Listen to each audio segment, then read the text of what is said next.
Good morning students, मैं संजीत सिंह पवार। मैं आज आपको क्लास 7th की मैथ का थर्ड चैप्टर है डाटा हैंडलिंग, वो पढ़ाऊँगा। ठीक है, तो डाटा हैंडलिंग को पढ़ने से पहले सबसे पहले आपको डाटा पढ़ना पड़ेगा। What is data? डाटा होता क्या है? ठीक है, डाटा सबसे पहला क्या आपका डाटा। डाटा क्या होती है? डाटा इज़ अ इंफॉर्मेशन, जो आप चीज़ कलेक्ट कर रहे हो, किसी के बारे में पर्टिकुलर चीज़ें आप कलेक्ट करते हो, दैट इज़ कॉल्ड डाटा। जैसे आपने क्या करा, किसी स्कूल में गए, आपने वहाँ क्लास, जैसे 6 क्लास के बच्चों के, सबकी 6 क्लास के बच्चों की हाइट पूछी। क्या पूछी? हाइट।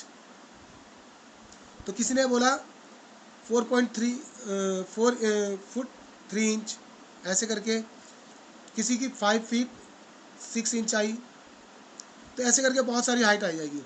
तो ये आपने इन्फॉर्मेशन कलेक्ट करी है किसकी? 6 क्लास के बच्चों की, उनकी हाइट की। ठीक है, तो जब आप इसको कलेक्ट करोगे, तो आप इसको कलेक्ट करके लाओगे, तो ये आपका क्या होता है? डाटा होती है, ये इन्फॉर्मेशन होता है। सिंगल को आप डाटम बोलते हैं, जब प्लूरल हो जाता है तो उसको डाटा बोलते हैं। ठीक है, तो अब जैसे मैंने बोला, किसी उसमें गए, आप स्कूल में गए, आपने पूछा 1 से लेकर 12 तक के बच्चों की, आपने पता करी कि कितने बच्चे उस स्कूल में हैं। तो कैसे पता करोगे? क्लास 1 में जैसे 30, क्लास 2 में 35, क्लास 3 में 40, तो ऐसे करके बच्चे निकलेंगे। 12 में भी होंगे कुछ ना कुछ, 12 में होंगे 25। तो ये बच्चे हैं उस स्कूल में। ठीक है, तो ये किसकी इन्फॉर्मेशन है? Information about students in the school. School में कितने स्टूडेंट हैं, ये उसकी इन्फॉर्मेशन है। तो ये डाटा है इन्फॉर्मेशन स्टूडेंट्स का। ठीक है, ऐसे ही बहुत सारे क्या होते हैं, डाटा होते हैं। जैसे हम वीकली एब्सेंटीज बता सकते हैं स्कूल में। ठीक, तो अब डाटा आपका 2 टाइप का होता है। एक होता है प्राइमरी डाटा, प्राइमरी, एक होता है सेकेंडरी डाटा। तो प्राइमरी डाटा जो ऑब्जर्वर खुद निकालता है। जैसे मुझे किसी चीज़, जैसे किसी स्कूल के बच्चों की पता लगाना था कि कितने उस स्कूल में बच्चे रहते हैं। ठीक है, तो मैं अगर खुद जाऊंगा तो वो प्राइमरी डाटा हो जाएगा, क्योंकि वो सोर्स ने खुद कलेक्ट किया है, वो मैंने खुद कलेक्ट किया है। अब उसके बाद आता है सेकेंडरी डाटा। सेकेंडरी डाटा का मतलब होता है मैंने अदर सोर्सेज से उसको ग्रैब किया है, मतलब उसको लिया है।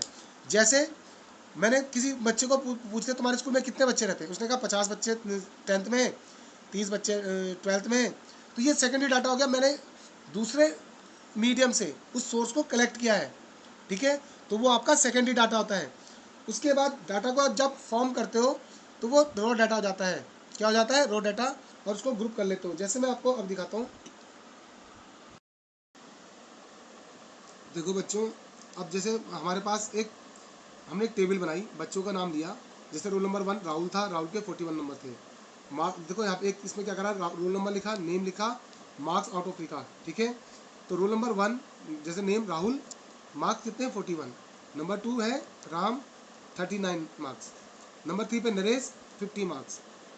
4 पे है दीपा, 46 मार्क्स। और 5 पे है आशीष, 37 मार्क्स। अब क्या कर सकते हैं, इस इंफॉर्मेशन से हम उनके मार्क्स को 2 तरीके से या अलग अलग तरीके से उसको क्या कर सकते हैं, रिप्रेजेंट कर सकते हैं। जैसे इनको असेंडिंग ऑर्डर में लिख सकते हैं। ठीक है, असेंडिंग ऑर्डर मतलब पहले कब से कम किसके? आशीष के 37, उसका नाम लिख देंगे पहले। उसके बाद राम 39, फिर उसके बाद राहुल 41, फिर दीपा 46, फिर नरेश 50। ऐसे करके, या हम क्या कर सकते हैं, किसके सबसे ज़्यादा है? नरेश 50, फिर उसके बाद 46 दीपा, फिर आशीष, फिर उसके बाद राहुल 41, फिर राम 39, फिर आशीष 37। हम ऐसे अलग अलग तरीके से मैं क्या कर सकते हैं, इसको मार्क्स को क्या कर सकते हैं, लगा सकते हैं। तो ये आपका डाटा को ग्रुपिंग करना होता है। क्या होता है? ग्रुपिंग करना। उसके बाद हाँ, अब जो आपकी जो ग्रुप आए, जो डाटा आया, उसकी हम सेंट्रल टेंडेंसी मेजर करते हैं बच्चों। क्या करते हैं? Central tendency, tendency of data. हम डाटा की सेंट्रल टेंडेंसी मेज़र करते हैं। और डाटा की सेंट्रल टेंडेंसी मेज़र करने के आपके पास 3 तरीके होते हैं। पहला होता है मीन, दूसरा होता है मोड, फिर होता है मीडियन। ठीक है, तो सेंट्रल टेंडेंसी बच्चों मेज़र करने के आपके पास 3 तरीके होते हैं, मीन, मोड और मीडियन। ठीक है, तो मैं आपको मीन, मोड, मीडियन के बारे में ही पढ़ाऊँगा। बच्चों अर्थमेटिक मीन क्या होता है? अर्थमेटिक मीन मतलब एवरेज फाइंड करना, ठीक है। तो मीन इक्वल टू क्या होता है? सम ऑफ ऑल ऑब्जर्वेशन, जितनी आपको ऑब्जर्वेशन दी है उनका सम करना और उतने ही टोटल ऑब्जर्वेशन से क्या कर देना? डिवाइड कर देना।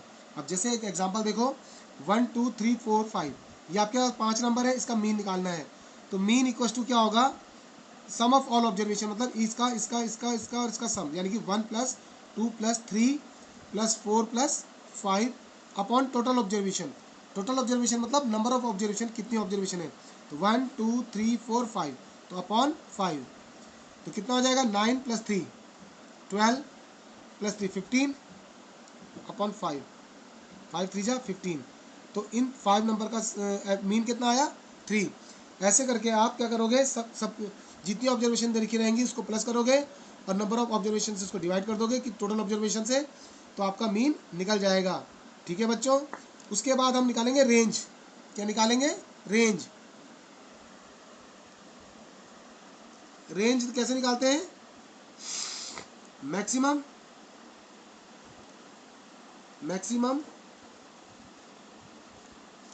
वैल्यू माइनस मिनिमम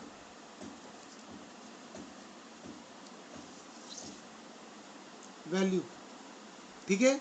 जैसे आपके पास यही वाला दे रखा था 1 2 3 4 5, इसमें मैक्सिमम कितना है? मैक्सिमम है 5 और मिनिमम है